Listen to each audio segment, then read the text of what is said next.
Hey there, friends and foes. Good morning, multiverse. This is Back of the Cereal Box, the pop culture podcast that celebrates the fun of the Saturday mornings of our youth while navigating adulthood today. I am your host, the prophet of pop culture, John Pyka. You can call me Johnny Beyond if you dare. And this morning, we are going to be talking about the 1980s classic, Hulk Hogan's Rockin' Wrestling, because Saturday mornings were all about cartoons, comic books, kaiju, pro wrestling too. And we're going to do that right after this. Saturday morning, it's fun for all. Cartoons and cereal, let's have a ball.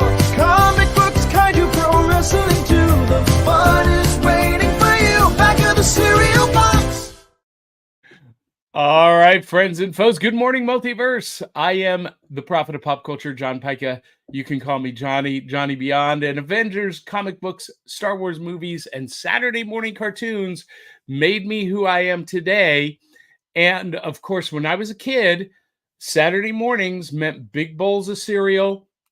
Just like the theme song said, sitting down to watch cartoons, read comic books, watch Godzilla movies, and pro wrestling.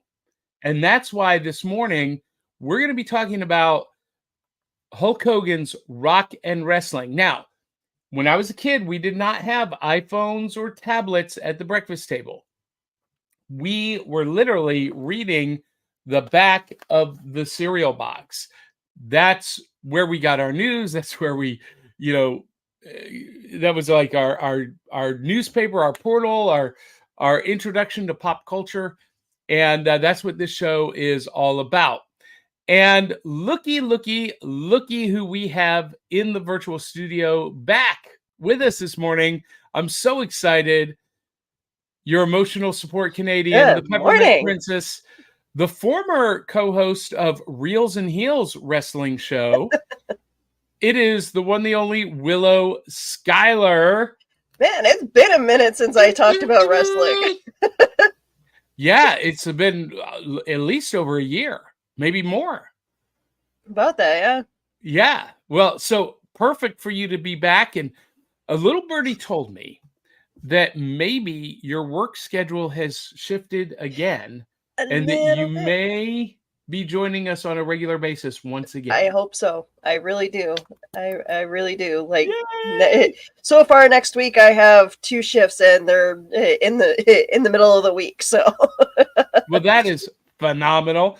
And also joining us is our third co-host, your wife's favorite redhead. She is a cosplayer extraordinaire, actress, author, soon to be, and face painter. She can be seen right now, today, this weekend, at the Watershed Public Theater's presentation of Shakespeare in the Park, Midsummer Night's Dream. Please welcome Aubrey Cavett. yay! Good morning, y'all. And Aubrey is in a rustic setting this morning. Well, technically, this is Mean Jean's house. We were supposed to be cleaning. Oh, and Aubrey is a phenomenal cosplayer. Are you doing a Fabulous Moolah or Wendy Richter cosplay? I am doing a Wendy today. Love it. Well, y'all okay this morning? Yeah. Doing okay. She's even doing her Kentucky accent. I love it. I don't remember. This is just an aside. In real life, I don't remember Wendy Richter having a Southern accent. But we're going to get to that in just a minute. It is Saturday morning. We have people joining us live in the comment section. And this is how this show works, everybody. You get to be in the virtual rec room with us, like Dave Mattingly, who was first up, who says, "Good morning, box tops." They spelled wrestling wrong. Morning, Dave. I love that. So Morning. If you are watching live, you can comment in the chat. If you're listening to a replay on Apple or Spotify or iHeartRadio or wherever you are, and you're like, "Oh, I wish I could be a part of the live show," you can. every Saturday morning. We do this live at 9 Eastern, 8 Central. And we have to thank our Patreon supporters first, our Cereal Box Super Friends, Eli T. Cash, Phoenix Sisters Entertainment, Therese Collins, Dave Mattingly, Valerie Davidson, Jeremy Bell, Angelina Vacara Linky, George Soroy, Larry Amiet, Greg and Crystal Jones, Clyde Hall, Chris Vaglio, Dave Manginelli, and Dennis Pozzi. And those Patreon supporters get to join us live on air in a call-in style. So if you are part of our Patreon community, you got the link yesterday and you can jump in and join us if you want. That's an amazing perk only for our Patreon subscribers. And we also want to acknowledge our sponsor, the Tales of the Decoverse Volume 3. This is my book, Rise of the Impossibilists, and it's available at Amazon, Barnes & Noble, everywhere you get books. And finally, we have to ask the most important question of the morning. Because I mentioned when we were kids, we were sitting down with big bowls of cereal. We were reading the back of the cereal box. Now, Aubrey, I know you're going to do a Will It cereal in a minute, but for me and Willow and the rest of our viewing audience, we have to ask, what's in the bowl? And this morning, taking a cue from you from last week, Aubrey, because you did not like this cereal. And usually, when you don't like something, I love it. And vice versa. It's funny. And so I immediately ran out and got the Post cereal frosted chocolate cake cereal. Now, Aubrey, you didn't like this because it was basically mini wheats, and you don't like mini wheats, frosted mini wheats. The picture is deceiving unless you really look at it, and then you're like, "Oh man." Well, first of all, I love Post frosted mini wheats. Love it. So right away when you said, "Oh, it's just Post frosted mini wheats," and I was like, "Oh, I got to have it then." And then it's chocolate cake. Hello, chocolate frosted mini wheats, and I am using my Fruity Pebbles bowl, but also by Post. So I am staying in brand this morning, and I'm actually super excited about this. Now, are we supposed to be staying in brand? Post, are you giving us a job? Is that what's happening? I'm trying. Dude, I mean, I put enough time and effort in. I'm in.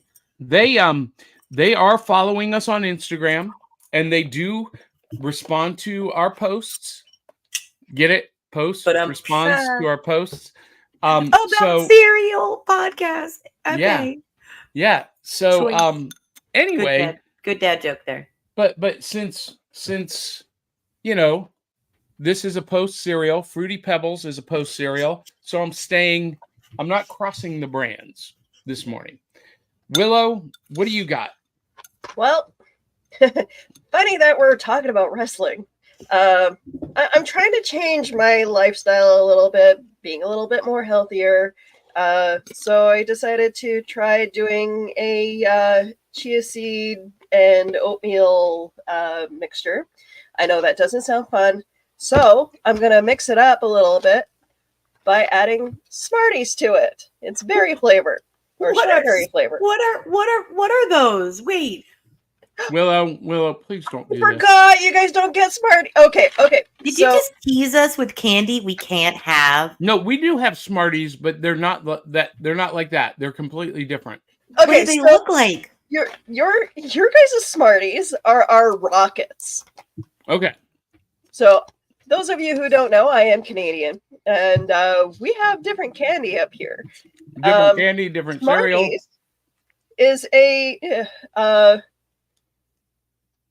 like is it a gummy? No, it's chocolate. Wait, it's chocolate. Whoa. Candy-coated chocolate. Oh, it's M&M's. Hold on. Hold the phone. But different. It's kind of like more of a darker chocolate than M&M's. All right. Oh so my God, I want a candy exchange for Halloween. Can we do a candy exchange? These are strawberry flavored You Smarties. tell me what you want. I'll get it across the border. We're talking about candy, okay? For the record. I'm so sorry. I completely forgot that. Yeah, we do have different candy up here. Yes, I will definitely send you guys some Smarties, and yes, I'm gonna add this to my cereal. While you were adding that, I'm just gonna say I've already taken a bite of the frosted chocolate cake cereal, and Aubrey, I love this. You can have my whole box. This is unbelievably good. I can't believe you didn't like this. It tastes just like chocolate cake with vanilla frosting. So fast. You gotta eat it so fast, or it turns into just regular shredded wheat. No, this is so good. We can have differences of opinions. It's Now, okay. But I knew immediately when you didn't like it that this was going to be at the top of my list. Now, the back of the box is nothing to, write home about. It's just about what the cereal is, the recipe. All right, so Willow, what's the verdict on Smarties added to the oatmeal with chia seeds? It's good. It's definitely good. It adds this was already it had a bit of a fruity flavor to it because there was a bit of berry flavoring. This is my disbelief face. How do you do berry and chocolate with that cereal? I don't know. That sounds chia seeds. Okay.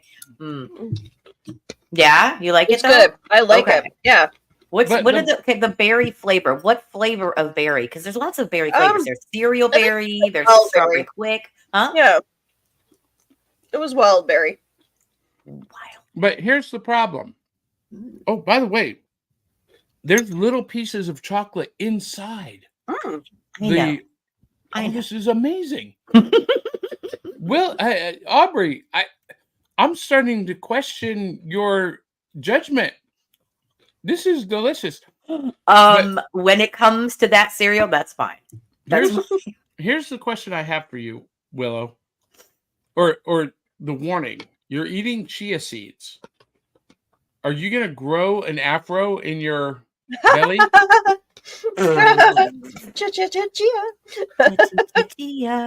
No. I used to add chia seeds to like noodle salads and like dry salads with just a little bit of drizzle of salad dressing, because I can't stand the taste of them most of the time. Hold on. So before we do your Willet cereal, Aubrey, I got to do this real quick. Post cereal, frosted chocolate cake. This is hitting it out of the park. Post, I love you for this. Send me more. All right. Just had to do that. We're going to clip that. All right. I don't even know how to deal with that. It is time for Will It Cereal with Aubrey Cavett.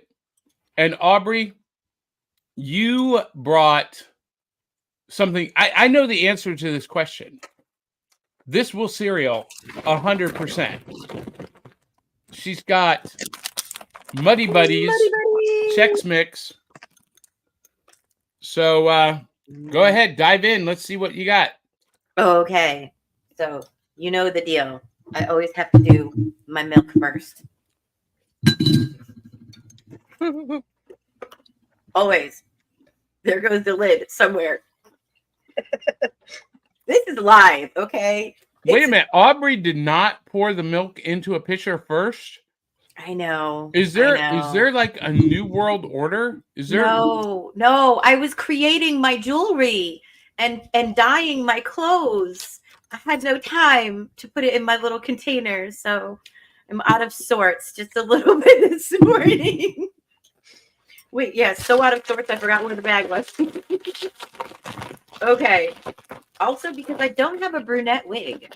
So I felt like I wasn't doing Wendy as much justice.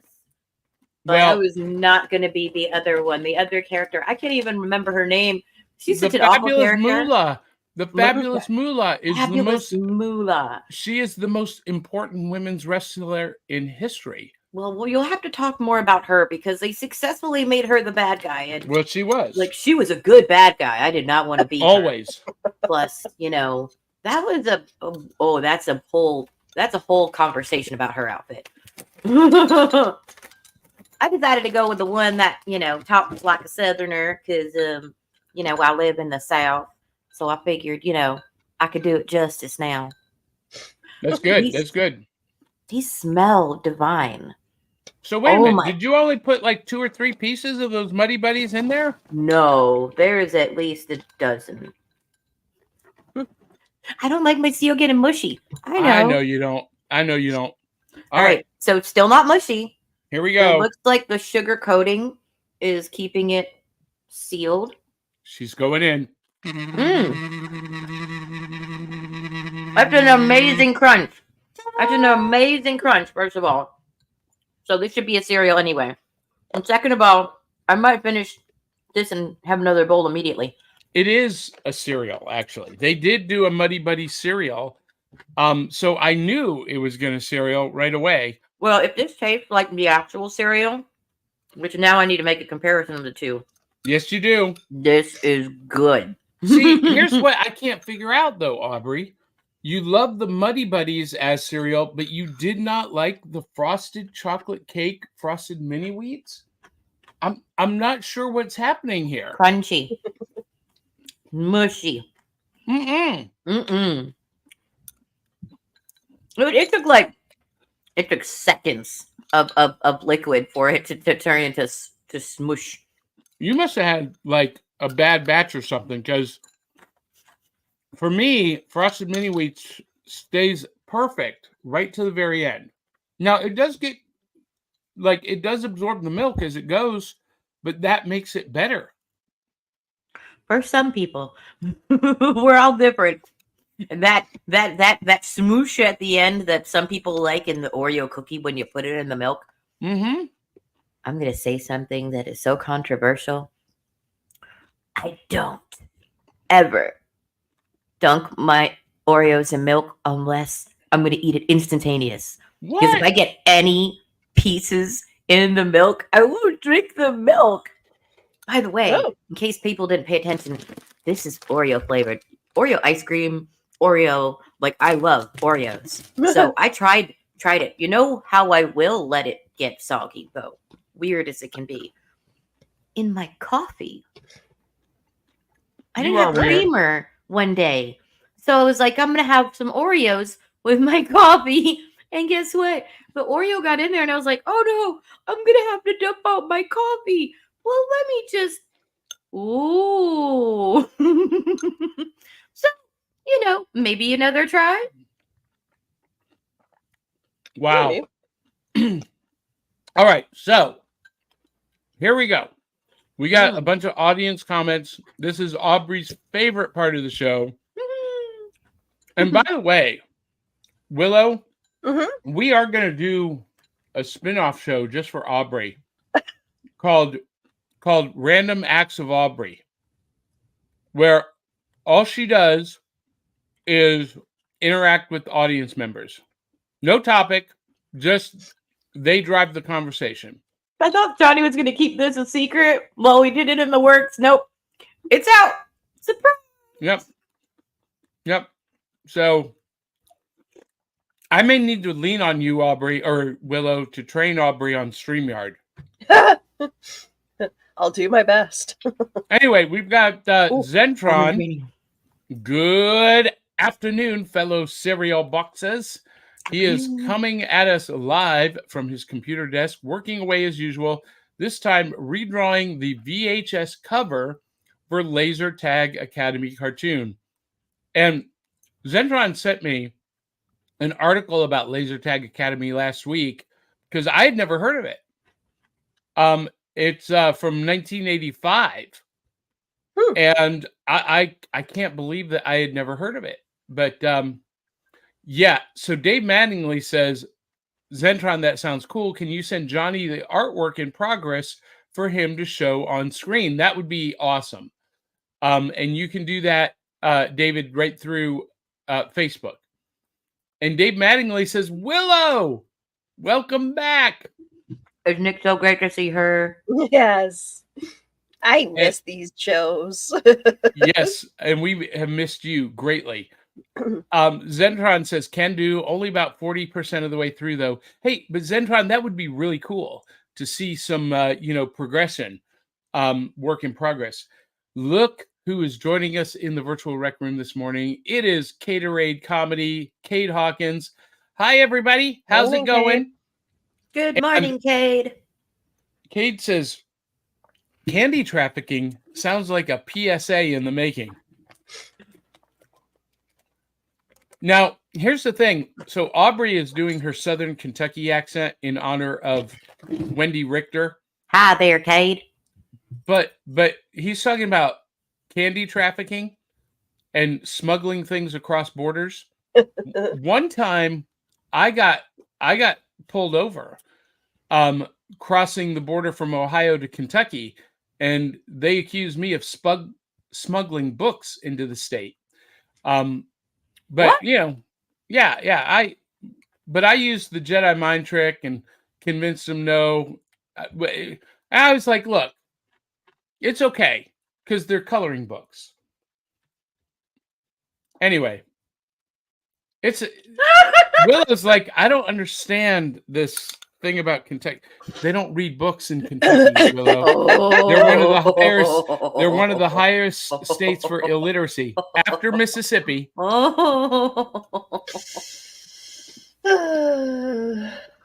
This cereal is good. David Walsh, Zentron says Facebook and YouTube streams are a little out of sync. Yeah, they always are. There's a little delay between them. But we love you being on Facebook because we are part of the Facebook Creator Bonus Program. And every time you watch, every time you give us a thumbs up, a smiley face, or post a comment through Facebook, we get a couple of pennies. And it's expensive to stream. So that little bit helps pay for the program, and I appreciate it. Caterade says, my bro Jay and I tried Oreos and Coke Zero a bit ago. Oddly enough, delicious. Okay, so a few, I guess maybe almost 2 years ago, last year, we had a guest from Scotland who was visiting the U.S. Willow, were you a part of this show where he tried Fruit Loops in root beer and loved it? I seem to recall that, yes. Yeah. Aubrey is shaking her head. No. Fruit Loops and root beer? I keep wanting to try it, but I forget about the root beer. Yeah. Fruit Loops and root beer? All right. You know what? That's next week. I'm going to try Fruit Loops and root beer. And you know what? You are too, Aubrey. The only root beer that I like is the AQ root beer. And he said, Caterade says, we did that because there's going to be a Coke Zero Oreo flavor. What? And we wanted to try it before it came out to the market. I had not heard of that. I might actually like that. I wonder if they'll bring that up to Canada. Dave Mattingly says, Aubrey, I'm going to have to dump out my coffee. I don't understand that sentence at all. Oh, that's why I was glad the Oreo tasted good in it. Because, Dave, that would have been such a waste. Caterade says, I was like, oh no, reading? But then it was coloring and I calmed down. And this is live. We're going to kill Aubrey by the end of the show. We've broken Aubrey. Okay. With the jokes this morning. Willow, I've discovered something about Aubrey. Is that she is easily amused. You just discovered this. Which is why when I have something to say about something and I don't like it, it's usually like, huh? Yeah.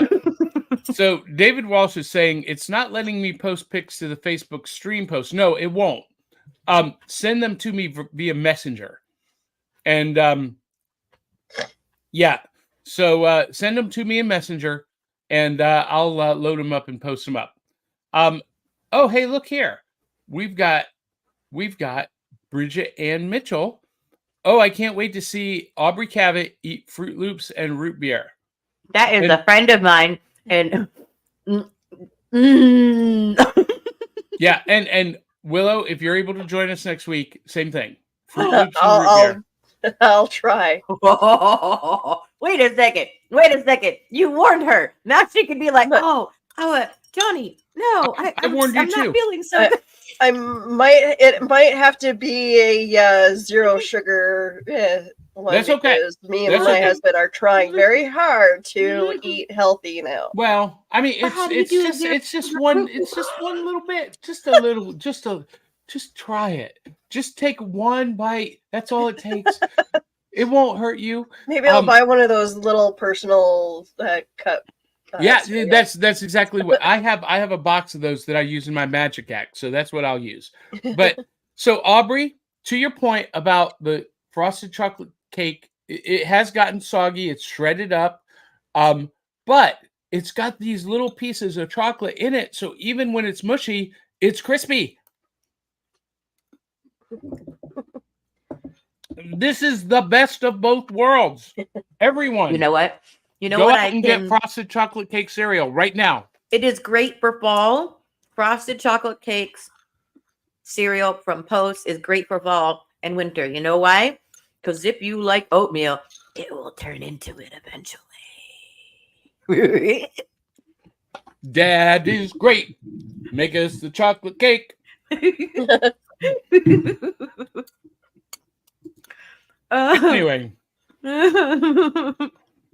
Anyway, Zentron.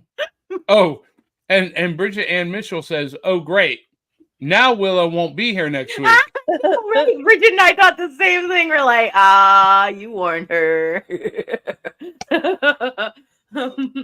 And Kate Hawkins says, "Jumping over to the book of face, despite my fear of literacy." Face. And Oh, Dave God. Mattingly needs to be on the marketing team at Nabisco because he says Coke Zerorio. Coke Zerorio. That's hard to say. That's like Aurora, Ohio. Sounds like an anime. Zororio. There you go. Somebody make an anime called Zororio. Awesome. All right. So we're going to go ahead and mix this up. Since we've got the cereal, we've got the boxes. Of course, Willow doesn't have a box this morning. I don't have a box this morning. But you do have a bag. And Willow does have a mug. So Saturday mornings, we ate the cereal, and then we immediately reached into the box. We rooted around in there to pull out the prize. And so this is prizes from the cereal box, also known as new loot. And you guys, I love it. I absolutely love it when I can show off something that actually came from a cereal box. And 1990. Ooh. This was what was packaged in General Mills cereal boxes. The Adventures in the Breakfast Zone comic book and activity book. So cool. Yes. So when I tell people that sometimes they like, and you know, I just tore it. Oh. Somebody just had to come apart. So there's no. an ad for the Days of Thunder cars. Fox. There's the launch zone, or the laugh zone rather, jokes. How did Fruity Yummy Mummy miss the party? Because he was all wrapped up in his work.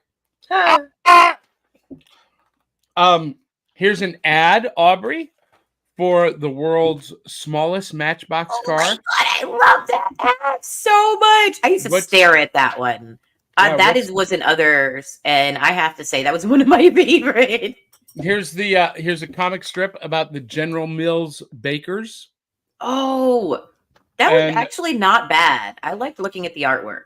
Yeah, and let's see. Oh, here's a maze with the monster cereal mascots and Cuckoo the what is his name? Sonny the cuckoo. Is that his name? Sunny, yeah. Yeah, Sonny the cuckoo bird. Doing an activity, and this is phenomenal. There were 3 of these made. Oh, look at this, Aubrey. Speaking of ads, there's an ad for the Real Model collection. Ooh, oh no. Somebody might want that. You might need to be careful with that. A collector might want that. Yeah, those are Matchbox, not Barbies. Yeah, one of a kind those, right? Yeah. They didn't do that, but I've never heard of that being done more than once. Correct me if I'm An wrong. ad If for there's people... Sticker Mania. Lisa Frank. Oh my God. I sent away for one of those. I actually sent away for a Lisa Frank. Oh, Really? Yes. Oh my God. Your favorite movie. Yes. And a little what do you call that? Connect the dots. Connect the dot. First time with my new tongue. Connect the dots picture. But Aubrey, this is where you're gonna lose your mind. Are you ready for this? Okay. If I can find it. This is phenomenal. And I found this, by the way, at a flea market. And as a kid, if this came out in 1990, there were 3 of these. But if I were 10 years old in 1990, if this had come out in 1980, and I saw this ad for the World of Dinosaurs book series, you mail away and you get a book every month. Oh my God. This would be heaven for me. I was obsessed with dinosaurs. Oh my gosh, those are so cute. Yeah. So there are 3 of these that were published. I got this one at a flea market and it had a price tag on it for $2. And I've tried to peel it off and it started to peel the cover off. So I left it alone. But if anyone out there watching or listening has access to or finds the other issues of Adventures in the Breakfast Zone, I want them. I've gone on a hunt. They're hard to find. They are out there, but they're not easy to find, especially number 2 seems to have like vanished from the face of the earth. But if anyone out there has them or comes across them, please share them with me and let me know. I can't remember seeing them anywhere, to be honest with you. I never knew this existed because it came out in 1990. I was a freshman in college. And so I would not have been aware of this. But Aubrey, what do you got from your cereal box prizes this morning? So, in honor of being live, one of the reasons why I was stalling to react, and this is one of the reasons I like to mention us being live so many times because there are other podcasts that don't, is I just did something to this comic that made me very sad. I'm usually very, very careful with the comics. I was taught from a young age to very much be careful with them. See, I was exactly the opposite. Okay, so this is why while you're doing that and getting that ready, this is why I don't have like authentic stuff from the era. A lot of shows, a lot of Facebook groups, they are collectors. They have the authentic stuff from the cereal box. I don't have any of that stuff left because I actually played with my toys. I read my comics. I played with my toys. I watched the VHSs until they broke. And I really, because I follow a very simple philosophy. It's the philosophy from the Rubaiyat of Omar Khayyam that you should eat, drink, and be merry, for tomorrow you will be food for worms. That's very true. So that's very true. Anyway, so you're very careful. Show us what you got. I was not careful. That's what I was saying. I was not careful. But So I'm very sad because I did slightly damage this, which is making my heart hurt right now.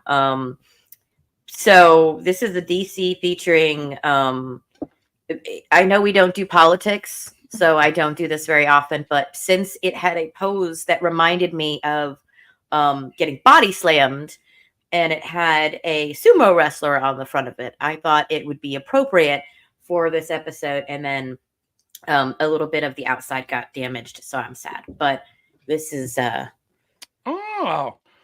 20 cents Star Spangled War. So this is it's the Unknown Soldier. And this was an incredibly popular series in the 60s. This issue that you have would have been from the early 70s.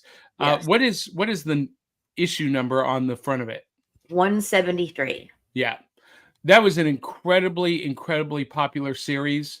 And here we go. That's an amazing find. Where did you find it? I have too many times where I just stop at stores. So that's the other reason why I'm kind of heartbroken, because it just the damage to it just happened. But as you can see, I adore these ads. You know I do. And they have a comic strip they made for the ad, just for advertisement. Like they hired. Listen, the Charles Atlas ads were like peak. You'll shoot your eye out. I love it. I love it. Come on, Daisy, like an old one. That one I should frame. Actually, I have that BB gun in my closet. I should pull that out. Again, more of the bodybuilding. Listen, but look at this. What's next to it? Those were the thing. This is Wish before Wish was a thing. Well, okay? well, wait. You guys. So that, Aubrey, is how I got into magic.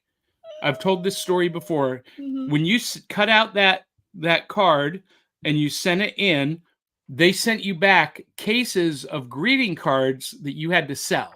But you have to. The problem with it, Johnny, is look, guys, look. There's the ad. Yeah, look, it's the letters you gotta page. cut out. You gotta cut that out. Yeah, so you gotta buy 2 comics to have that page still. Yeah, but otherwise, that page is gone. But you know what, Aubrey? Back in those days, we didn't care. Listen, comic books were not like a speculative collector's item that people thought they were going to make money from. And by the way, if you're one of those people who think that you're going to buy... No, I can buy comics because I like them. Yeah. Well, I tell people... Do you see that? Sea monkeys, yeah, the brine shrimp. Oh, I sent that away. That was also something I did. I got $1.99. Listen, you can still buy those. You can get the sea monkey, the whole sea monkey environment at like Hobby Lobby. How many people? How many in the audience? How many of you? Come on, admit it. How many of you got the sea monkeys? How many of you like, I want it. How many? And they all died. Oh, they did. Oh my God, but you could see them. They're like, oh, they really are little things. I thought it was gonna be like a bag of dust. You know, I was the kid who didn't believe. Well, once you tell me Santa's not real, I'm done. I'm just trying to figure out what sea monkeys actually were. So they were brine shrimp, but the what you got was a package of the dehydrated brine shrimp eggs. And when you added them to water, they would rehydrate and hatch. Yeah. And you can still get them. Okay, Naughty, one more. Look at this, guys. Yeah. We're sending away for this game. So these were little plastic army soldiers, or in this case, knights. It's so cool. And they were about this high. You can't see me, but they were about this high. Little army men, little knights. Werewolf mask. And oh my God. I had those army soldiers buried all over the yard. So this ad, Aubrey, is for the Johnson Smith catalog. Okay. things you never knew existed but couldn't possibly live without. And they published these teaser ads in comic books, but you sent away, and you could order directly from this, but if you sent away, they would send you a big, thick catalog full of that stuff. And that's how I got my first set of Chinese linking rings. Raquel Welch pillow. Uh-huh. There's the pillow. There's Yeah. the lady pillow. Raquel Welch. Hello. And it's a mask. 12-year-old werewolf me. mask. You could send away for who got the werewolf mask? Please. I did. Please. You got the Listen, werewolf mask for real? Was it you plastic or was it rubber? It was rubber. And you guys talk about Wish and Temu. That really, Johnson Smith catalog was Wish and Temu for kids. Well, and some adults. There was some paraphernalia and stuff that you could get from Johnson Smith catalog that you had to be 18 plus to order. You know what I'm talking about. Head wig, secret book safe, spy scope, secret spy scope, and it shows a lady's body what you're looking at. Oh yeah. Listen, 12-year-old Johnny was hooked. Oh, I spent so much money from the Johnson Smith catalog because it was like Wish. It was cheap. $1.99, $2, 50 cents. Now you had to wait, just like Wish and Timo, you had to wait 4 to 6 weeks before you ever got it. And by the time it came, you forgot that you had even ordered it. So it was like Christmas. $1.99 for a 7-foot tall monster ghost. Yeah. Can we talk? Can we talk? Because somebody have this. Can we see pictures of this? I want to know. This is so cool. I know Johnny teases me, but this is part of history, man. This is just part of I don't know. Plus, and I lived that history. A little problematic. I was there. So I think this is going to be part of Random Acts of Aubrey. Yes. She'll be showing off classic ads to her viewers and getting comments from them. I have a feeling this is going to be a thing. Okay. Willow, do you have any prizes from the cereal box this morning? I do. So you need a big box for this. Ooh. But let's get rid of my virtual background for right now. I went to a car show and I won a picture. And you got some framed art. Oh, I like this. Very cool. I love it. So those of you who follow me know that me and my husband drive around in a 66 Dodge Coronet during the summertime. It is a gold station wagon. And we do car shows. I love that. I love going to car shows. I know nothing about cars, but I love looking at classic cars, the curves and the shapes and the colors and the power behind the engines. And I can't figure out for the life of me, Willow, why did we allow society to get away from that? What if you had your choice between a 57 Ford Fairlane and a 2020 Nissan Acura?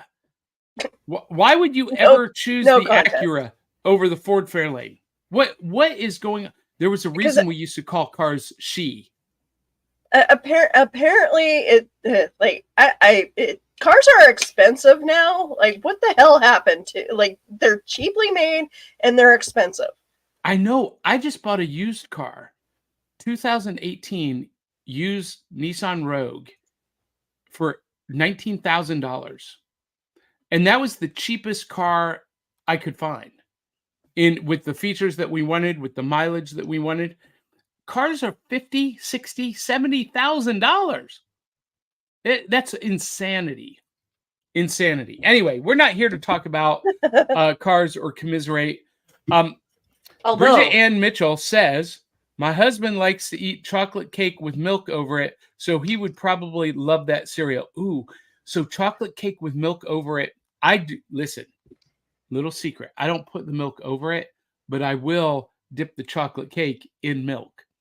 I love that. It's like Tres Leches cake. Aubrey, have you ever had Tres Leches cake? So if you You don't should. remember, I don't like mushy things.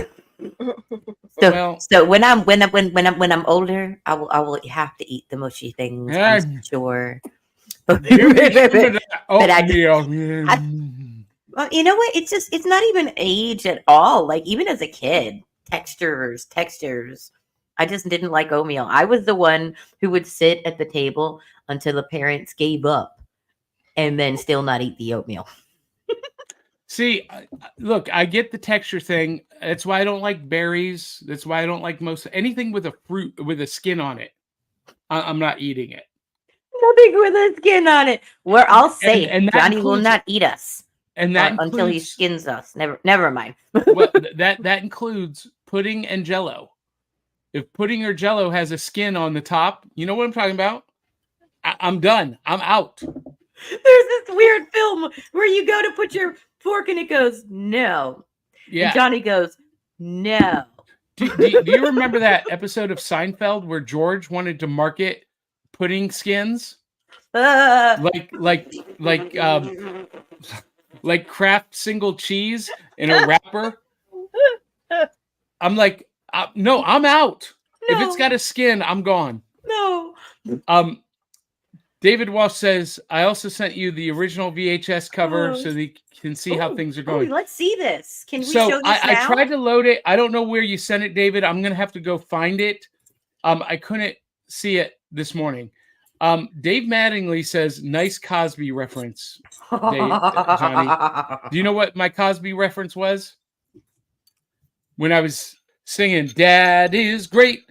Give us the chocolate cake. That's from Bill Cosby himself. I'm just Classic ignoring comedy that. album. So this is an important comment I'm going to read from Nathaniel Hill. I actually invited him to join us this morning, but he can't be on. But he says, I'm not sure if anyone else from New South Pro Wrestling will be able to join with you guys this morning. But as the marketing and sales director, I want to say that we are very excited to have Back of the Cereal Box coming to do a live remote at our live event, Comic-Con High, October 4th and 5th at the VBC in Huntsville.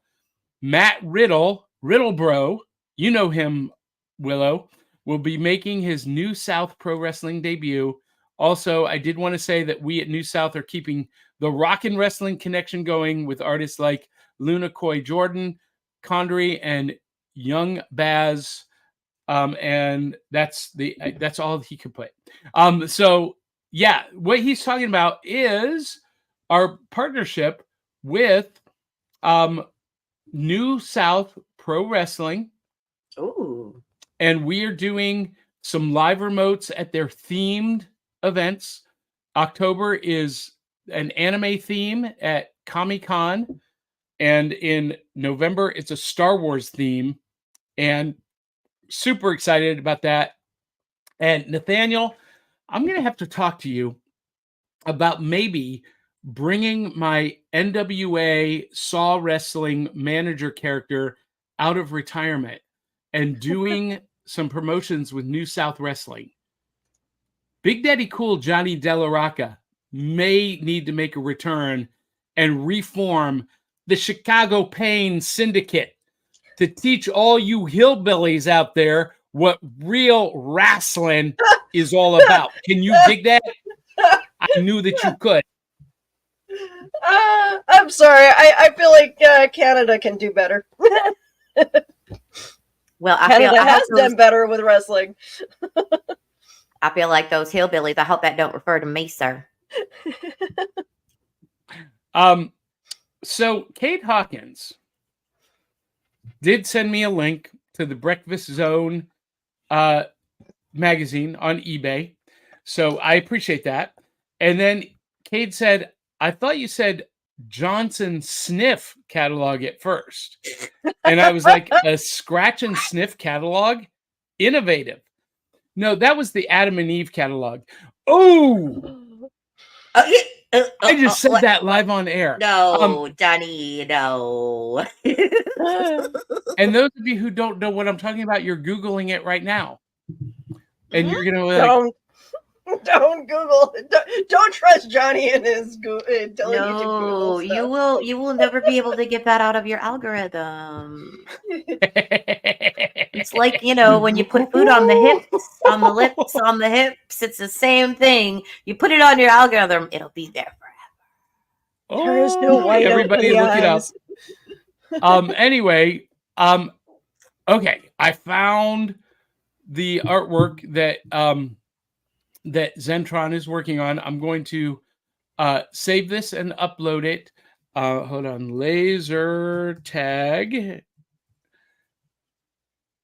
And I've got the original VHS cover and then his redraw. So laser tag redraw. And this is all happening live, folks. This is live right now. There's nothing edited. Everyone's seeing behind the curtain right now. So Okay. laser tag, here we go. Here's Makes us one of a kind, right? What's that? Said it makes us one of a kind. That's right. That's right. Nobody else does what we do, for the good or bad. This is the We're original crazy. VHS cover that Zentron is referencing. I never saw the show, so we might have to do some research on this. I've never seen it either, but I like the dog. Why Why does he remind me of the one from? Oh my gosh! That's Chomps. And then this is what he's redoing. So he's just cleaning up, doing a redraw, Okay. and yeah. So you can see the differences. It's going to be a lot The cleaner. dog has a Mr. Muggs look to it, and I'm sorry if you guys don't know what I'm talking about. Again, it's a Canadian reference. No clue. No clue. And David Walsh, Googling. Googling. Oh my. There you go. And Kate Hawkins says, I didn't think the show was edited, but as you said, this is live and not edited enough for me to doubt your show's liveness. I know. I Oh. think we've mentioned that like 5 times this episode. So it's time to get In to our case you main didn't know, topic. guys, we are live. Yes. It's time to get to our main topic, brought to you by New South Pro Wrestling. This is Saturday morning 102. Saturday morning 102. What does that mean? That means that these are series from Saturday morning that are kind of essential, but kind of obscure. And this one, I know, Aubrey, you were completely taken aback by. Hulk Hogan's Rock and Wrestling. I had no idea, darling. 13 episodes. Tale of the tape. Hulk Hogan's Rock and Wrestling is an American animated television series that originally aired on CBS Saturday mornings from September 14th, 1985 to October 18th, 1986, with reruns airing until June 27th, 1987. It was an animated show produced by DIC Animation, and it featured the animated adventures of popular WWF stars at the time, including the title character, obviously, Hulk Hogan, and his group of face wrestlers, the Heroes, fighting against a group of rogue heel wrestlers, the Villains, led by Rowdy Roddy Piper. And the show followed cartoon archetypes. Whoa, first day with my new tone. It is, I'm struggling this morning, y'all. The show followed cartoon archetypes concerning good characters triumphing over evildoers in wacky situations typical of children's cartoons in the 1980s. I make a joke about them not being able to read in Kentucky, and this is what I get. I can't read the tale of the tape. Karma comes back fast. Anyway, Aubrey, you love the ads in comic books. This was the ad in comic books for the debut of Hulk Hogan's Rock and Wrestling. And That's so cool. The Wuzzles. Yeah, this Oh, was look. actually drawn by a really famous artist. I want to say this might have been drawn by Jim Steranko. Somebody out there tell me who did the artwork on this. I can't Muppet remember. Babies and Monsters? Okay. Yes. Okay, so looking at this ad, it has always been Berenstain Bears. Yeah. Okay. Where did our brains go? I don't know. Too many people said it wrong, and we just adopted the other one. But you don't even say the other one because it just happens when you start saying it once. By the way, Berenstain Bears. yeah. By the way, Berenstein. Muppet Babies and Monsters lasted like all of 5 episodes. It was a massive bomb. But let's talk about Hulk Hogan's Rock and Wrestling. So Hulk Hogan was voiced by Brad Garrett. Does anyone know Brad Garrett from Everybody Loves Raymond? Yes. He played the older brother. So great of an actor. And I could not figure out who that voice was. I have to admit, I had to look it up. It did not, and not even an inkling. You know, I knew the last one when we had the Avengers, but no idea. I was racking my brain like, what? Was it a wrestler? He wasn't even a wrestler. He was just an actor at the time. Well, I mean, none of the actual wrestlers voiced their own characters on the show because they weren't voice actors. They were, professional athletes who played characters, but they weren't necessarily actors. And it's a whole different skill set. So Brad Garrett played Hulk Hogan, brother. And here in this frame, we've got Mean Gene Okerlund, the announcer, who was always dressed in his announcer uniform with a microphone ready.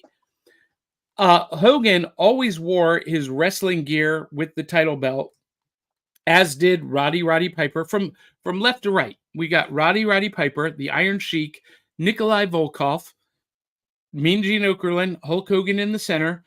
Then beside him is Captain Lou Albano. Behind him is Andre the Giant. Then we've got Tito Santana and Hillbilly Jim on the end. And that wasn't all of the characters. We also had the Junkyard Dog. Here's another group shot with Bobby the Brain Heenan, Big John Studd. We've got Jimmy Superfly Snuka in there, and the fabulous Moolah to the left. Again, here's the villain lineup: Iron Sheik, Roddy Piper, Mr. Fuji, Nikolai Volkov, Fabulous Moolah, and Big John Studd. And you know what? So this show, Aubrey and Willow, it tried to like follow these characters in like everyday real world situations, but trying to carry over the heel versus face storylines from the actual in-ring action. And can I just say, I was not a fan of this show when I was a kid. And watching it again as an adult, I remembered why.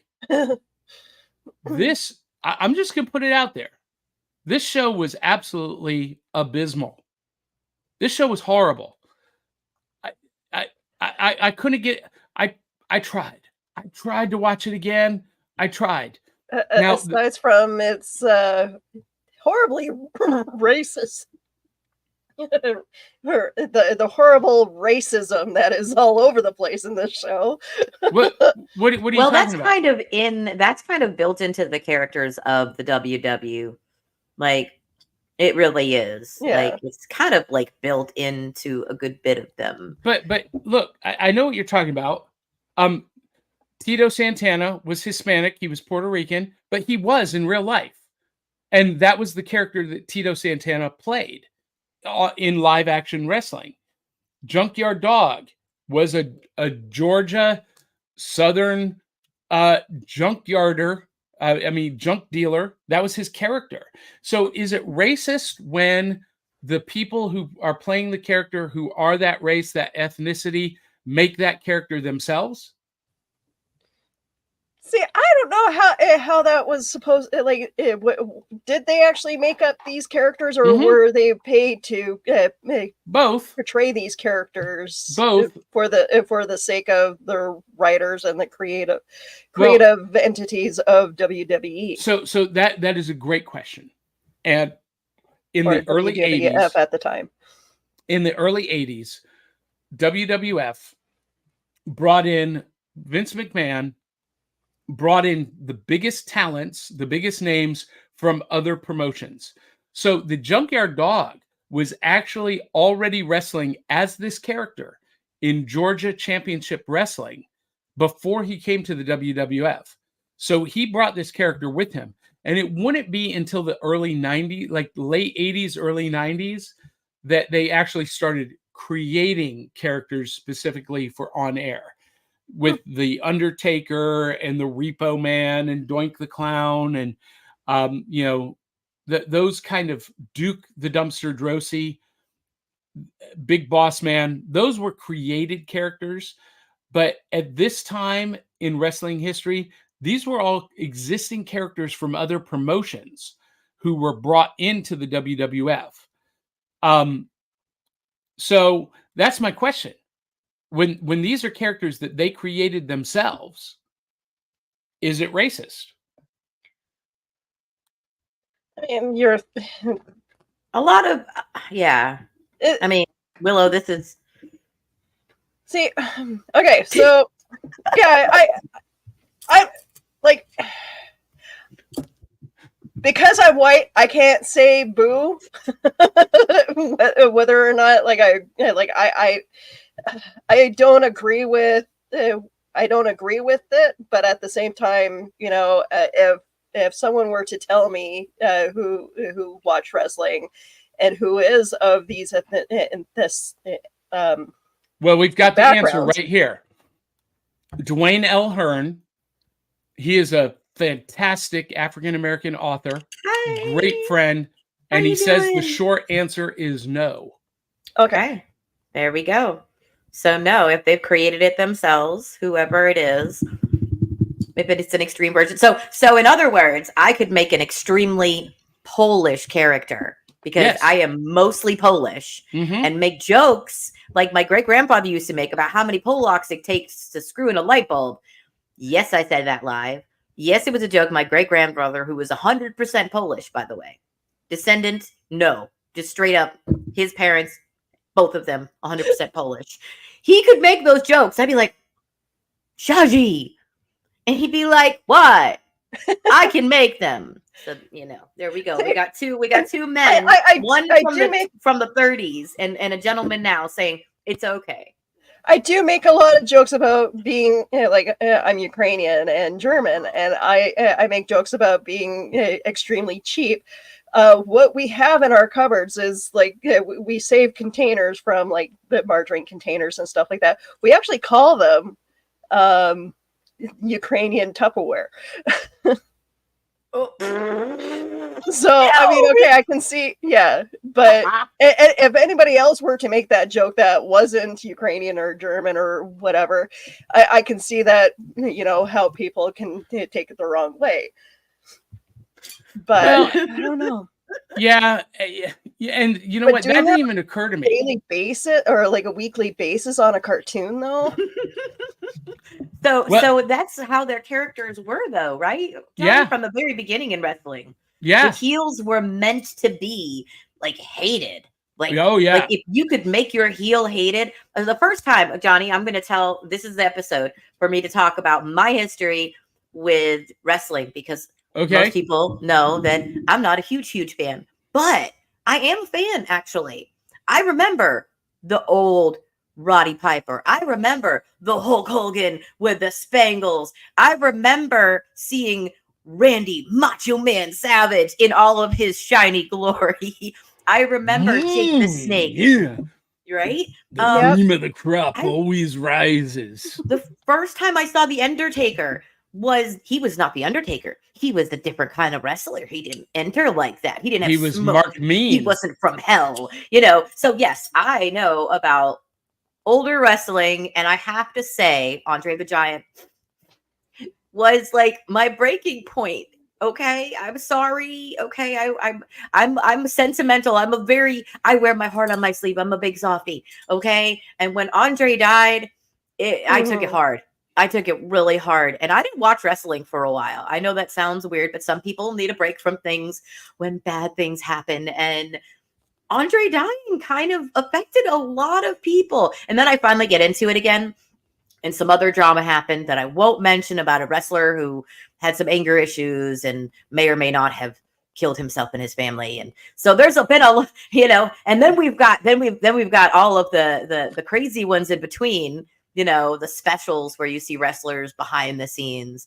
I can't remember the name of the man with the mask. All of a sudden, for some reason, my brain is hating me. But which one? The one where you could only see part of his face. Which one? Wild hair, Kane, white button up. Nope. Backwards more.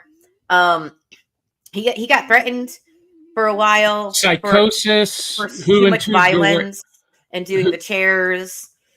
That sounds like Juventud Guerrera. No. It was like a white button-up shirt with a black tie, and he had like crazy hair coming out. Oh, Mankind. Mankind. I can remember Man, but I'm like, it's not just Man, brain. There's something. See, when you say half mask, that could be anyone. Yeah. Torn up mask you could only see parts of his face like that. I was hardcore. That guy had like 3 or 4 different characters going on at the same time too. So it's yep, that's Cactus Jack, Mick Foley, right? Dude Love, Foley, Mankind. Yeah. So there was so many good characters, and I have to say, my favorite part was the fact is that you had to learn at that age when you were younger, really young. These were not their characters. Like this was not. So when people are like getting mad at actors for playing bad and negative characters, I'm like, it's acting. It's acting. Hi. It's acting. So, I didn't know that at first. When I was a little kid, I did not know that. I was mad at the bad guy. I was mad at the big guy with the snake that was scaring people. I was mad at those heels. They're spitting at the people in the audience. I was so mad at them. They did a great job. These heels in this cartoon, they made you hate these heels. The actress that plays the female bad guy, Jodie Carlisle. I'm hoping I'm not murdering her name. Fabulous Moolah. Yes, and she played Fabulous Moolah and Wendy. And she's got a huge, huge history of doing a lot of other things, but she played a good bad guy. I did not like that woman. And listen, you should not have liked the Fabulous Moolah. She was the most important women's wrestler in all of wrestling history. She was the women's world champion for 27 years. Wow. And during that entire time, she was a villain. And she was a heel, and she loved that the audiences hated her with a passion because it meant that she was playing the character the right way. It's called getting heat. And right now, ooh, okay, we're learning terminology now. Yeah. I did not know that one. Okay, the heels getting heat. I like this. And the more heat they get, it's more a reflection of how over they are with the audience. So you get over either as a heel with people hating you, or you get over as a face by the cheers and the crowd pops and whatnot. And the wrestlers who get neither, like Kofi Kingston, listen, Kofi Kingston is maybe one of the most talented guys in the ring, but for whatever reason, he just cannot get over. Audiences just don't care. They just don't care. And the character with the most heel heat today is Dominic Mysterio. Really? He is the most hated character on TV. Wait, Mysterio. Rey Mysterio's son. That's what I thought. Oh my God. God. I was a fan of Rey Mysterio. Yeah, it's his son. What? He's a member of Judgment Day, and he is the most over heel maybe in all of wrestling history. he is going to go down as one of the best with Jake the Snake Roberts, Roddy Piper. Really? Yeah. Wow. Okay. Okay. Now I will say, Willow, I do remember being worried. Like you were talking about the politics a little bit of them, you know, and just hinting on that a little bit. I actually was very aware of the social climate when I was a kid. And I have to admit, yes, that some of these characters, the Sheik, they had me intimidated by it's not gonna sound great, but it had me intimidated by this big guy with his accent and his presence. And it made me question, you know, were these people dangerous? But to learn about the heels and to learn what happened and to get to know people as I got older, you know, it was immediately obvious that it wasn't. But he did such a good job. That the Sheik was one of the scariest characters when I was little, you know? Okay. And I was like, this guy is cruel and mean. He was really good. So to have Rey Mysterio's son be one of the best and be up there with those guys, like now he's making me want to watch wrestling. Well, you should. So Dwayne L. Hearn is obviously a wrestling fan because he says, but kayfabe, which is a term used to describe them playing the characters outside of the ring in real life, like in public personas. And in the 80s, it was very real at the time. And you were supposed to think it's real. And the Iron Sheik was Iranian. He was real deal Iranian. And he really did want you to think that he was an Iranian terrorist. That was part of the character out of the ring. Now, Dwayne says, not over. Kofi and the New Day were beyond over. Yes, as the New Day. But Kofi as a singles wrestler, nothing. Flat. You know, and it's funny because I actually one of my coworkers is Iranian, and he is like one of the nicest guys I've ever met. Yeah, and you know, talking about, you know, these character stereotypes. Dwayne also mentions that Kofi wasn't Jamaican, but he was playing a Jamaican character, and he carried that character with him over to the WWF. Dave Mattingly asks, is Johnny Beyond racist? An emotional support Canadian racist? Is your wife's favorite redhead racist? He's kind of making fun of, you know, titles and you know, labels. I did not know this. I'm learning something from Tony I. Chief Jay Strongbow was really Italian? What? I never knew that. Oh. So his was an homage. No, listen. No? Chief Jay Strongbow played an American Indian chief.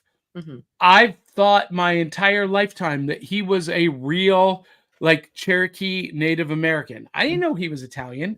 So he did a good job. Yeah, he's a classic. I thought, Tony, that Chief Jay Strongbow was related to the Anoa family, the Rock and Roman Reigns. Maybe I'm wrong. Anyway, I'm learning something new. They made a lot of fallacies when it came to WWE, like making us believe that Kane and Undertaker were brothers, but in real life, that wasn't true. Yeah, right. They weren't related at all. But here's the thing. Pro wrestling is all about the storytelling. It's all about the spectacle. It's all about the pageantry. And when they can make us believe that it is real and that those relationships are real, that's when it's at its absolute peak.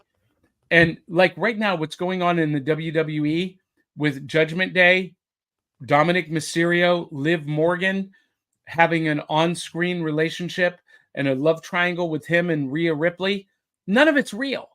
Mm-hmm. But it's so believable. Johnny, so as a not a huge fan, but a fan, to appeal to the people who are watching that have not seen wrestling and liked it. My history teacher, not a man I thought would ever stick up for wrestling, actually said these words to me, not word for word, because it's been forever since I've been in middle school.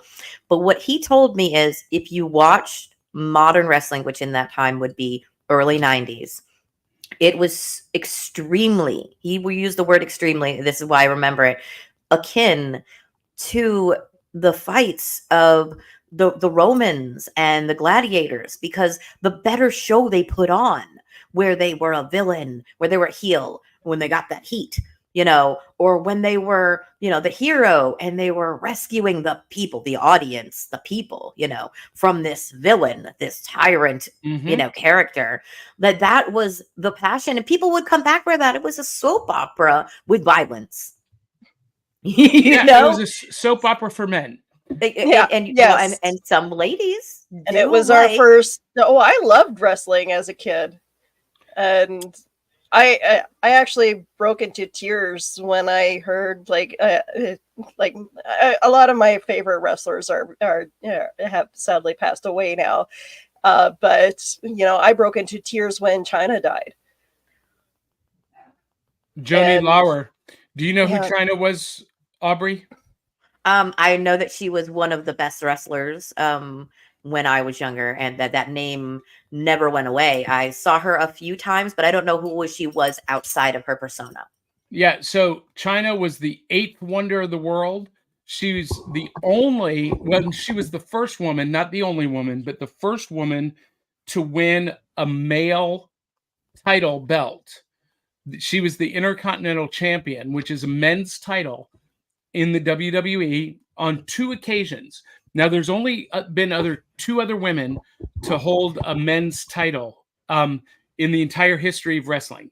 The other one was Medusa, who held the WCW Cruiserweight title, and Tessa Blanchard, who is the only woman ever to hold the men's World Heavyweight Championship. She is the only woman to ever be the world champion, Tessa Blanchard. But anyway, let's get back to this actual series. So you guys watched it. I thought this was horrible. I couldn't take it. But it's all born of the rise of pro wrestling in the early 80s. And the whole thing started with this live action sequence with Hulk Hogan, and interspersed with the animated sequences.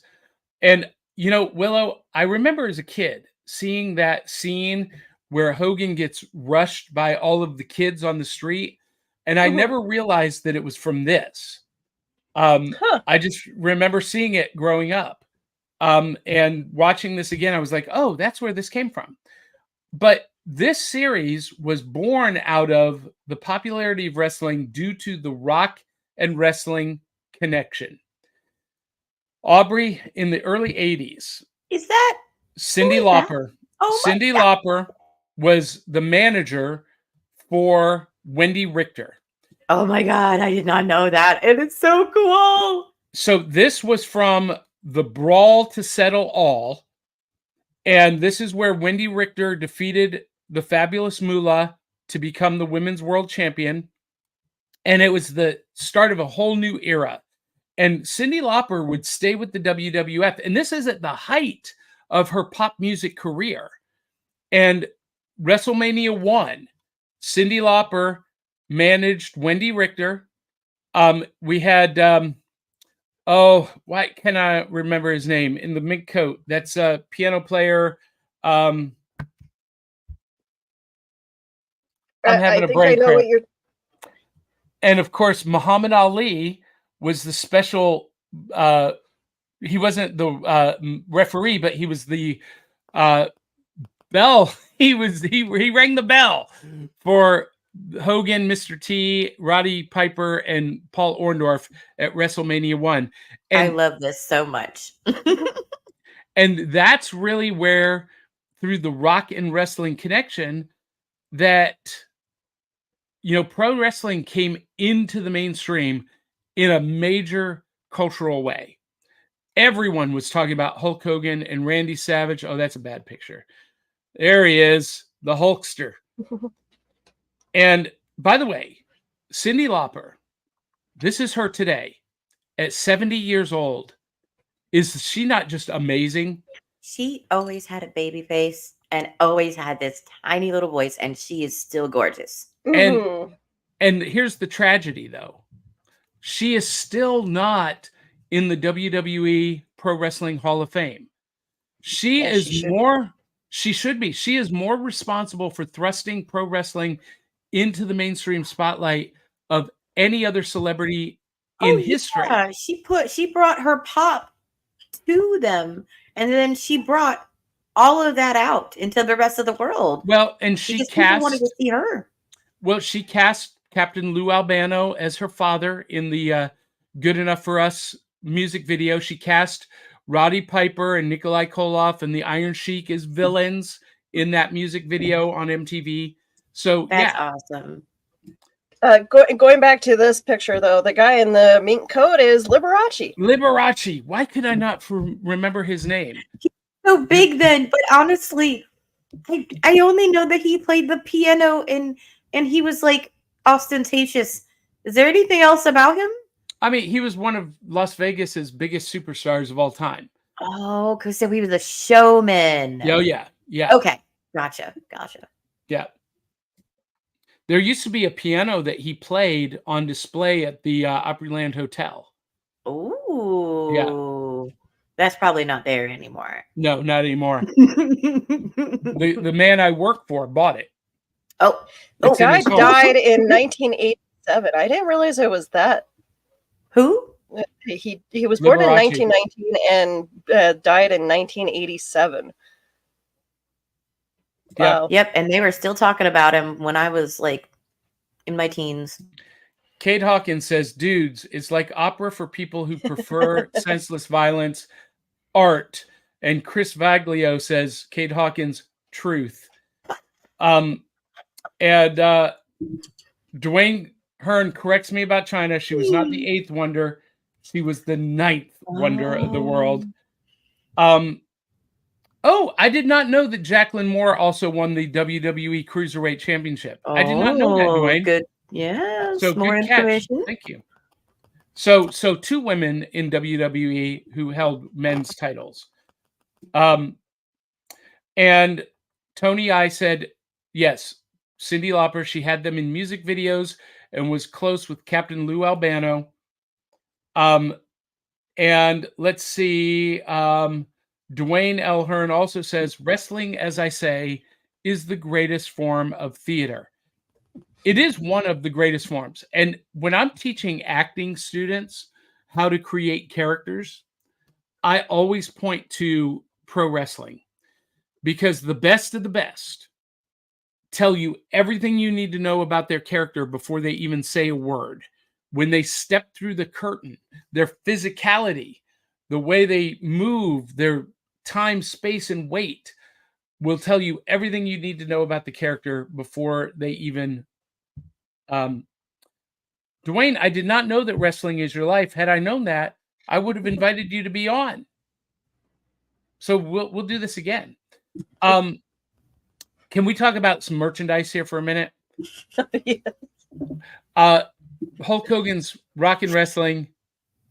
Oh my Lunchbox. goodness. The lunchbox. This is the album.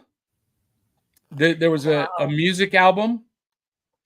And here we have the Junkyard Dog, Hillbilly Jim, Wendy Richter. Is that remastered at all? Because that looks phenomenal for the time.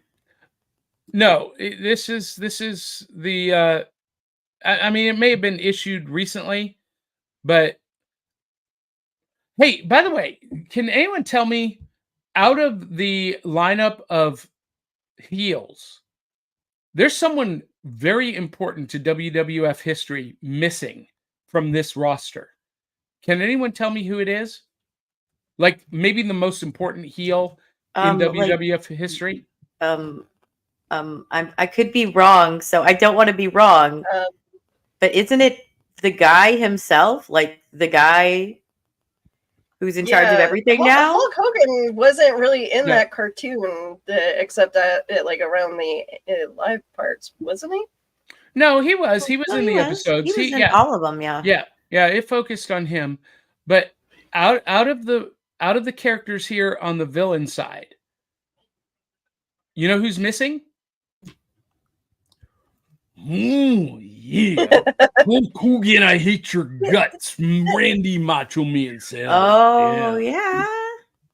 Macho Man and Why was he Hulk not on there? Hogan's war against each other didn't happen until after like late 80s, though, right? No, Was it just starting during this show, or was No, it like in this- full swing? So I was 15 years old, 1985, Richfield Coliseum. Randy Savage had just dropped the Intercontinental Championship to Ricky the Dragon Steamboat, and it was one of his and Hogan's first feuds. And I'm backstage in the locker room because my dad was friends with Cowboy Bob Orton, so we got backstage passes all the time. So I got to go back into the locker room, and before the match, Savage and Hogan are sitting face to face with the script in front of them, going over the spots that were going to happen in the match. They started as frenemies, and then they became business partners. They were close friends for a long time, and then they had a falling out at the end of their careers in the late 90s, mid 2000s. I guess mid 2000s. Yeah. Here's also a sticker book.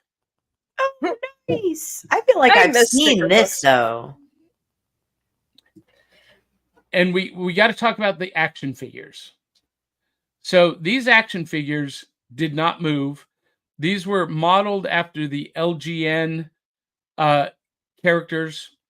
They were just pretty much static figures.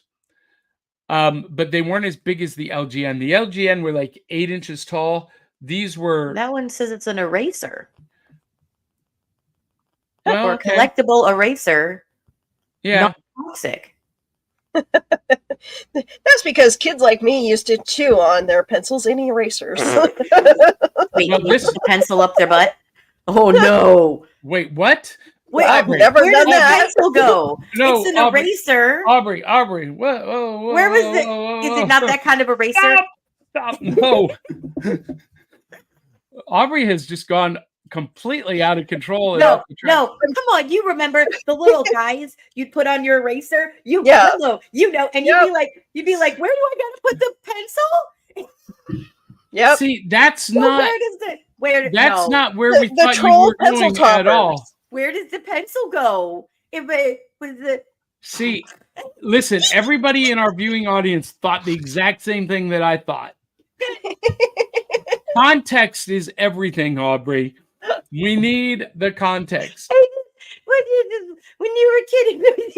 Oh my gosh. So this is actually sent to us by Sandra Noel. Thank you, Sandra. This is amazing. She's one of our fans, and she has been going around to cons getting the wrestlers to sign her her wrestling. This was the wrestling album. This came out huge hit, mega hit record. And here you see like Bobby the Brain Heenan, Jesse the Body has signed it. Jumping Jim Brunzell, B. Brian Blair. Looks like got a signature from Jimmy Hart, Ricky Steamboat, Hillbilly Jim. This is pretty awesome, Sandy. Thank you for sharing that. That's awesome. That was a lot of collecting there. That was pretty cool. I like that. Now I want to know, do they have anything like that for Glow? Oh, sure. No, well, an album? I don't think so, but it's worth looking at. The next episode we do on wrestling, we are going to have Hollywood from Glow on the air. But Chris, yes. yeah, Chris Bagley agrees with me. Context is important. And Oh, Tony I know. Ice Jake was says- missing. Jake the Snake is missing, Mm-hmm. but From the cartoon? yeah. Yeah. They should have had Randy Savage and Jake the Snake Roberts as well. But anyway, a lot of comments here that we can't get to all of them. We just can't. We'd be here all day. But coming up soon, Aubrey will be picking up the slack with Random Acts of Aubrey. So you can comment all day long if you want. That's going to be up to her. We can chat about the most random things. Like David Walsh says, there's nothing worse than something rubber up your butt. And with that, folks, we're going to reset the room. Cereal this Saturday morning. We're going to reset the room real quick. Hey everybody, Chris Vaglou here from Song Swap Showdown. We are your weekly musical throwdown podcast. Each and every week, my co-host Amanda Sharp and I each swap 3 songs with each other that we may or may not have heard before, and then we rate those songs at a scale of 1 to 5 records, with 1 being a hard pass of a song and 5 being heavenly music to our ears. The songs are chosen by spinning the wheel of themes at the end of every single episode. But today, I am here to let you know that your weekend is not complete unless you started off by watching Back of the Cereal Box with Johnny Beyond and the rest of the crew. Love you, Johnny. Keep up the amazing work and rock it. Chris, how do you like that you are the palate cleanser? So, and he says, check out Chris and Amanda's Song Swap Showdown every Monday morning. They do for Monday mornings what we do for Saturday mornings. All right. So, Willow, final thoughts about Hulk Hogan's Rockin' Wrestling. It's a terrible show, but I want to take this moment because we actually did lose a wrestler this week. Sid Vicious. No. Oh, yeah, we did. Sid Vicious passed away. That's right. And he should our be, condolences. he should be in the Hall of Fame. He probably will be inducted now that he's passed. But yeah, well wishes to the Sid Udy family. Sid Vicious, Sid Justice, Psycho Sid. Aubrey, final thoughts about Hulk Hogan's Rockin' Wrestling. Did you actually get through any episodes? I got through 5 episodes and Wow. had to rewatch some.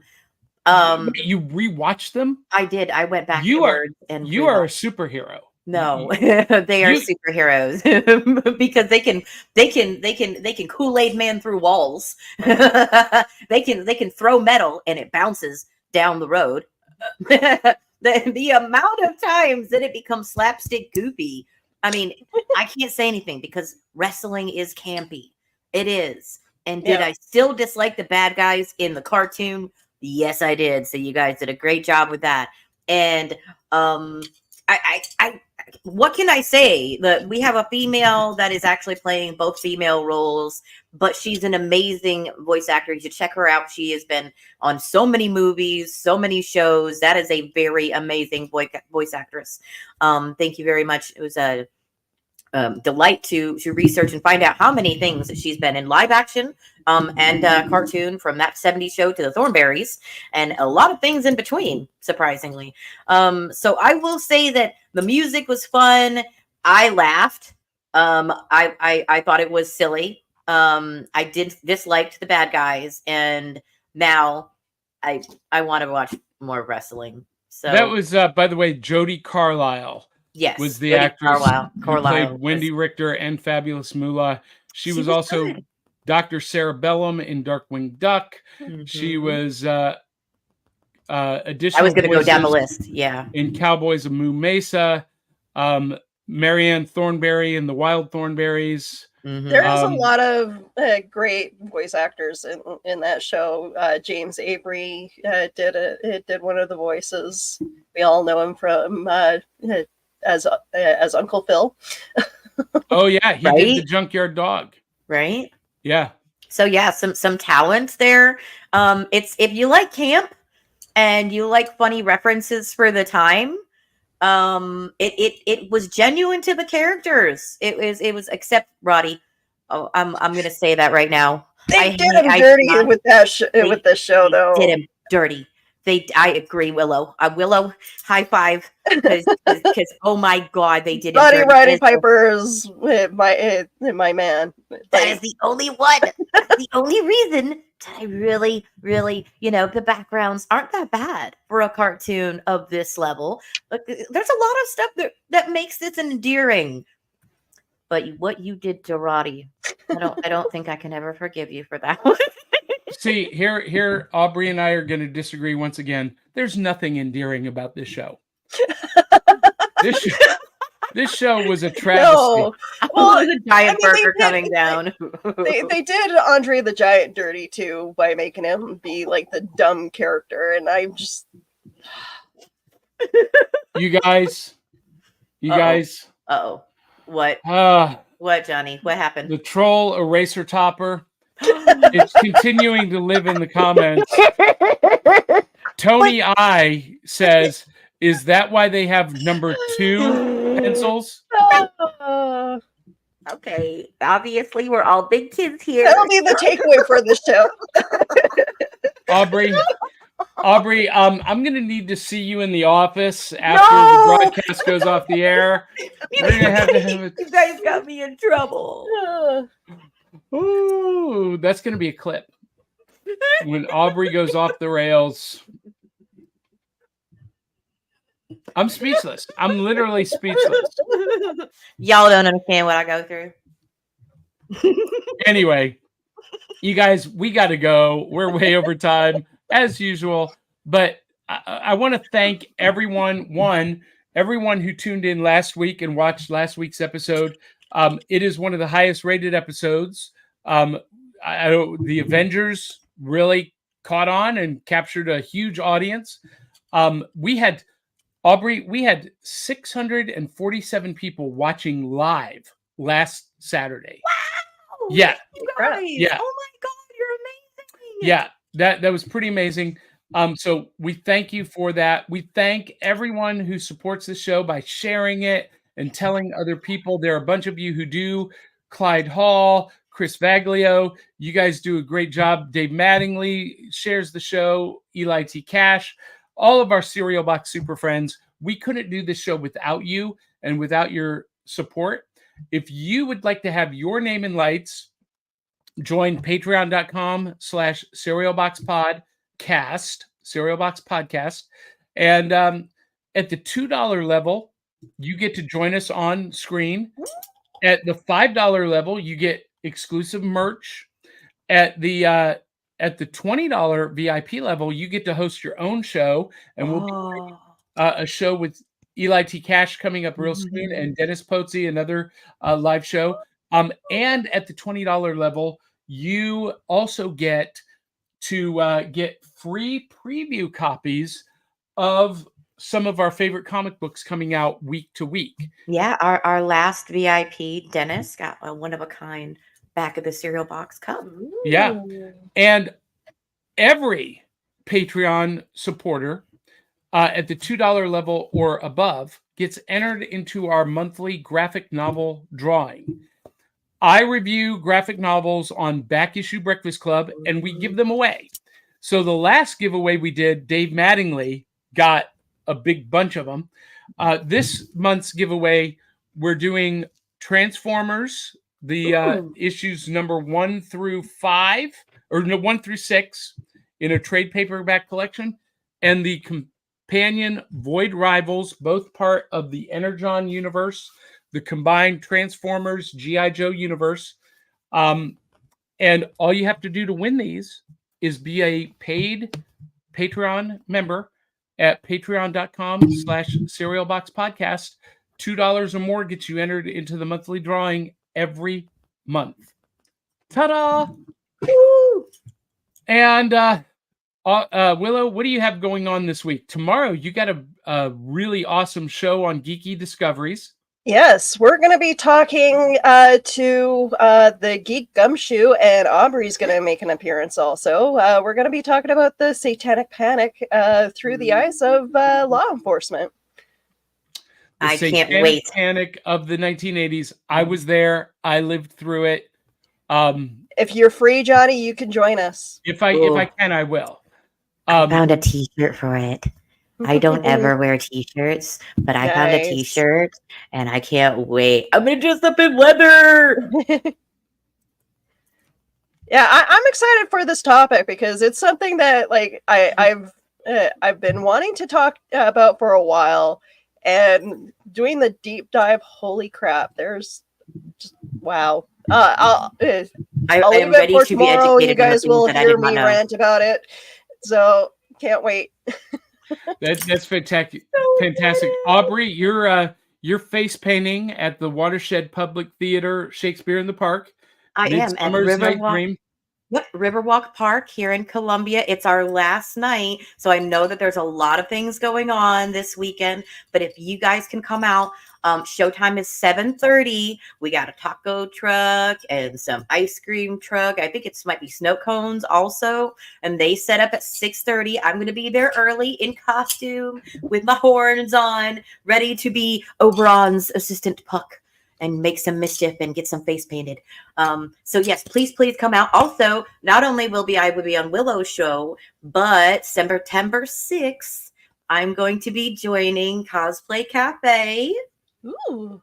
And I am going to be dealing with a YouTuber who is famous for turning trash into cosplay. So in honor of that, I made my earrings and my trash sunglasses and dyed my costume, which was throwaway for yard sale, and even made my belt for Wendy out of some earrings. Oh, which, as you can see, if you use earrings for a belt, they come undone. But That's here is cool. my Wendy belt. That is really neat. With Ta-da! earrings. Well, very, very cool. And of course, you can follow me and my adventures at johnnybeyond.com. Well, ladies, thank you so much. Everybody in the audience, in the comments, thank you so much. We couldn't do it without you. We appreciate your support. We don't deserve it, but we do appreciate it. And with that, make sure you tell... We're done. Yeah, make sure you tell 200-300 of your closest friends and family to come share the fun. Like, comment, give us a hearts up. Whatever platform you're listening on, subscribe. Whatever platform you're watching on, subscribe. Click the notification bell so you never miss an episode.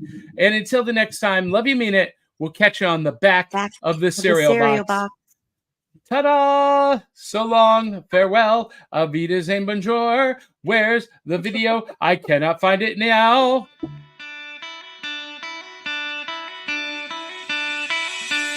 It's like Coca-Cola, Levi's